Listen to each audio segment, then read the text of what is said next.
1 João. A palavra da vida. O que era desde o princípio, o que ouvimos e que vimos com os nossos olhos, o que contemplamos e as nossas mãos apalparam, isso proclamamos a respeito da palavra da vida. A vida se manifestou, nós a vimos e dela testemunhamos. E proclamamos a vocês a vida eterna, que estava com o Pai e nos foi manifestada. Proclamamos o que vimos e ouvimos para que vocês também tenham comunhão conosco. Nossa comunhão é com o Pai e com o seu Filho Jesus Cristo. Escrevemos estas coisas para que a nossa alegria seja completa. Andar na luz. Esta é a mensagem que dele ouvimos e transmitimos a vocês. Deus é luz. Nele não há treva alguma. Se afirmarmos que temos comunhão com ele, mas andamos nas trevas, mentimos e não praticamos a verdade. Se, porém, andarmos na luz, como ele está na luz, temos comunhão uns com os outros. E o sangue de Jesus, seu Filho, nos purifica de todo pecado. Se afirmarmos que estamos sem pecado, enganamos a nós mesmos e a verdade não está em nós. Se confessarmos os nossos pecados, ele é fiel e justo para perdoar os nossos pecados e nos purificar de toda injustiça. Se afirmarmos que não temos cometido pecado, fazemos de Deus um mentiroso e a sua palavra não está em nós. Meus filhinhos, escrevo a vocês essas coisas para que vocês não pequem. Se, porém, alguém pecar, temos um intercessor junto ao Pai, Jesus Cristo, o justo. Ele é a propiciação pelos nossos pecados, e não somente pelos nossos, mas também pelos pecados de todo o mundo. Sabemos que o conhecemos se obedecemos aos seus mandamentos. Aquele que diz, eu o conheço, mas não obedece aos seus mandamentos, é mentiroso, e a verdade não está nele. Mas se alguém obedece à sua palavra, nele verdadeiramente o amor de Deus está aperfeiçoado. Desta forma, sabemos que estamos nele. Aquele que afirma que permanece nele deve andar como ele andou. Amados, não escrevo a vocês um mandamento novo, mas um mandamento antigo que vocês têm desde o princípio, a mensagem que ouviram. No entanto, o que escrevo é um mandamento novo, o qual é verdadeiro nele e em vocês, pois as trevas estão se dissipando e já brilha a verdadeira luz. Quem afirma estar na luz, mas odeia seu irmão, continua nas trevas. Quem ama seu irmão permanece na luz, e nele não há causa de tropeço. Mas quem odeia seu irmão está nas trevas e anda nas trevas. Não sabe para onde vai, porque as trevas o cegaram. Filhinhos, eu escrevo a vocês, porque os seus pecados foram perdoados, graças ao nome de Jesus. Pais, eu escrevo a vocês, porque conhecem aquele que é desde o princípio. Jovens, eu escrevo a vocês porque venceram o maligno. Filhinhos, eu escrevi a vocês porque conhecem o Pai. Pais, eu escrevi a vocês porque conhecem aquele que é desde o princípio. Jovens, eu escrevi a vocês porque são fortes e em vocês a palavra de Deus permanece e vocês venceram o maligno. Não se deve amar o mundo. Não amem o mundo nem o que nele há. Se alguém ama o mundo, o amor do Pai não está nele. Pois tudo o que há no mundo, a cobiça da carne, a cobiça dos olhos e a ostentação dos bens, não provém do Pai, mas do mundo. O mundo e a sua cobiça passam, mas aquele que faz a vontade de Deus permanece para sempre.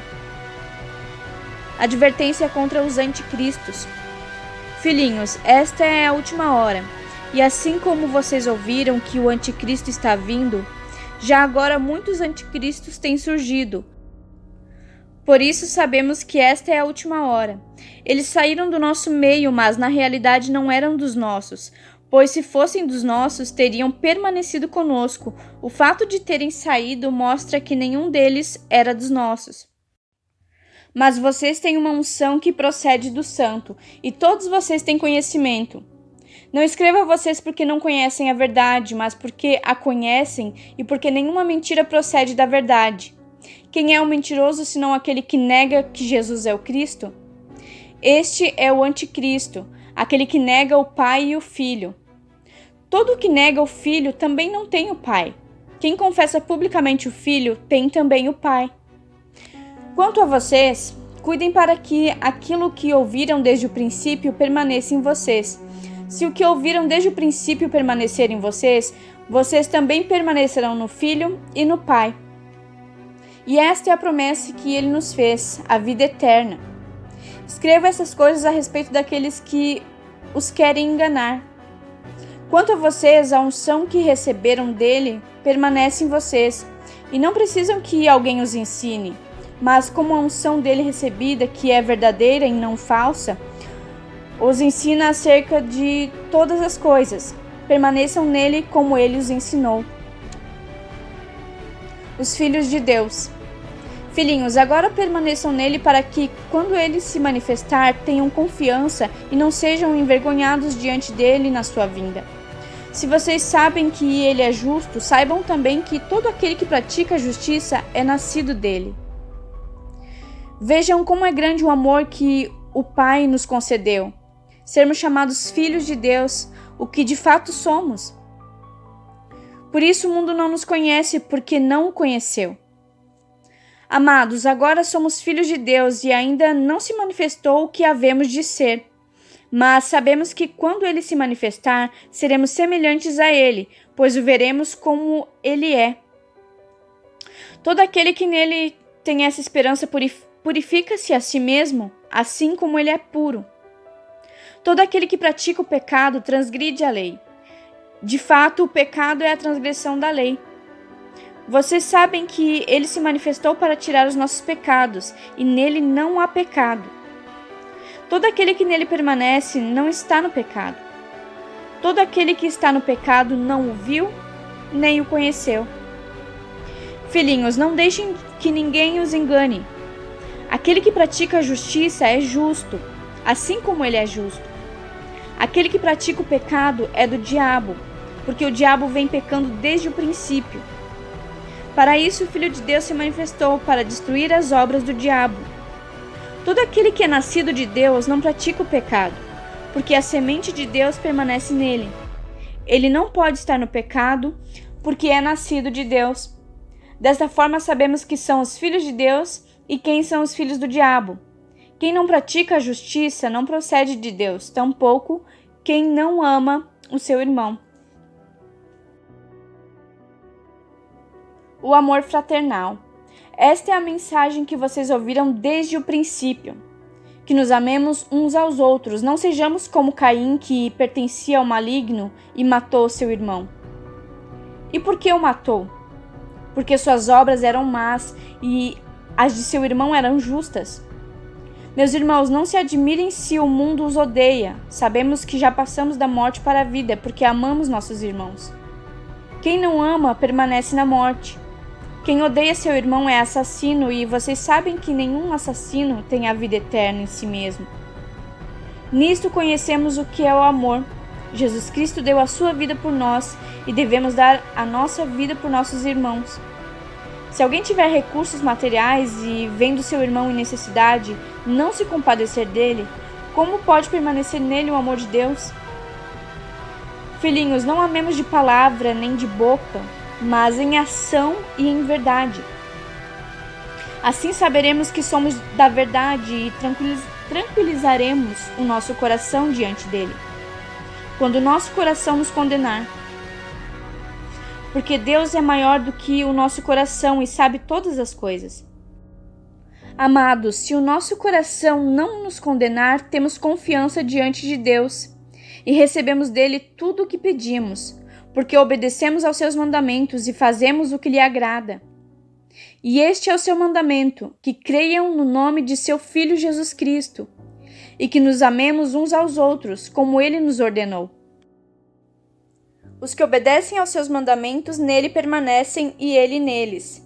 Do seguinte modo, sabemos que ele permanece em nós, pelo Espírito que nos deu. Como discernir os espíritos?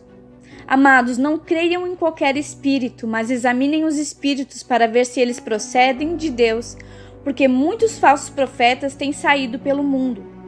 Vocês podem reconhecer o Espírito de Deus deste modo. Todo espírito que confessa que Jesus Cristo veio em carne procede de Deus, mas todo espírito que não confessa Jesus não procede de Deus. Esse é o espírito do anticristo, acerca do qual vocês ouviram que está vindo, e agora já está no mundo. Filhinhos, vocês são de Deus e os venceram, porque aquele que está em vocês é maior do que aquele que está no mundo. Eles vêm do mundo, por isso o que falam procede do mundo, e o mundo os ouve. Nós viemos de Deus, e todo aquele que conhece a Deus nos ouve, mas quem não vem de Deus não nos ouve. Dessa forma reconhecemos o espírito da verdade e o espírito do erro. O amor de Deus. Amados, amemos uns aos outros, pois o amor procede de Deus. Aquele que ama é nascido de Deus e conhece a Deus. Quem não ama não conhece a Deus, porque Deus é amor.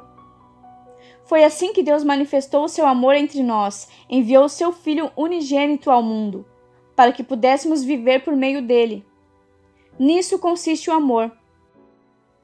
Não em que nós tenhamos amado a Deus, mas em que ele nos amou e enviou o seu Filho como propiciação pelos nossos pecados.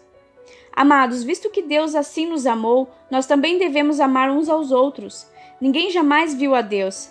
Se amarmos uns aos outros, Deus permanece em nós, e o seu amor está aperfeiçoado em nós.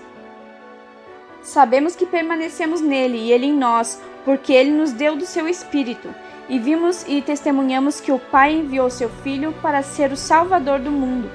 Se alguém confessa publicamente que Jesus é o Filho de Deus, Deus permanece nele e ele em Deus. Assim conhecemos o amor que Deus tem por nós e confiamos nesse amor. Deus é amor. Todo aquele que permanece no amor permanece em Deus e Deus nele. Dessa forma, o amor está aperfeiçoado entre nós, para que no dia do juízo tenhamos confiança, porque neste mundo somos como ele. No amor não há medo, ao contrário, o perfeito amor expulsa o medo, porque o medo supõe castigo. Aquele que tem medo não está aperfeiçoado no amor. Nós amamos porque ele nos amou primeiro. Se alguém afirmar, eu amo a Deus, mas odiar seu irmão, é mentiroso, pois quem não ama seu irmão a quem vê, não pode amar a Deus a quem não vê. Ele nos deu este mandamento: quem ama a Deus, ame também seu irmão. A fé no Filho de Deus. Todo aquele que crê que Jesus é o Cristo é nascido de Deus, e todo aquele que ama o Pai ama também o que dele foi gerado. Assim sabemos que amamos os filhos de Deus, amando a Deus e obedecendo aos seus mandamentos, porque nisso consiste o amor de Deus, em obedecer os seus mandamentos. E os seus mandamentos não são pesados. O que é nascido de Deus vence o mundo, e esta é a vitória que vence o mundo, a nossa fé. Quem é que vence o mundo? Somente aquele que crê que Jesus é o Filho de Deus. Este é aquele que veio por meio de água e sangue, Jesus Cristo. Não somente por água, mas por água e sangue. E o Espírito é quem dá testemunho, porque o Espírito é a verdade. Há 3 coisas que dão testemunho: o Espírito, a água e o sangue. E os 3 são unânimes. Nós aceitamos o testemunho dos homens, mas o testemunho de Deus tem maior valor, pois é o testemunho de Deus que ele dá acerca de seu Filho. Quem crê no Filho de Deus tem em si esse testemunho. Quem não crê em Deus o faz mentiroso, porque não crê no testemunho que Deus dá acerca de seu Filho. E este é o testemunho: Deus nos deu a vida eterna, e essa vida está em seu Filho. Quem tem o Filho tem a vida. Quem não tem o Filho de Deus não tem a vida. Observações finais. Escrevi essas coisas a vocês que creem no nome do Filho de Deus, para que saibam que têm a vida eterna. Esta é a confiança que temos ao nos aproximarmos de Deus. Se pedimos alguma coisa de acordo com a vontade de Deus, Ele nos ouvirá. E se sabemos que Ele nos ouve em tudo que pedimos, sabemos que temos o que dele pedimos. Se alguém vir seu irmão cometer pecado que não leva à morte, ore, e Deus dará vida ao que pecou. Refiro-me àqueles cujo pecado não leva à morte. Há pecado que leva à morte. Não estou dizendo que se deva orar por este. Toda injustiça é pecado, mas há pecado que não leva à morte. Sabemos que todo aquele que é nascido de Deus não está no pecado. Aquele que nasceu de Deus o protege, e o maligno não o atinge. Sabemos que somos de Deus e que o mundo todo está sob o poder do maligno. Sabemos também que o Filho de Deus veio e nos deu entendimento, para que conheçamos aquele que é o verdadeiro. E nós estamos naquele que é o verdadeiro, em seu Filho Jesus Cristo. Este é o verdadeiro Deus e a vida eterna. Filhinhos, guardem-se dos ídolos.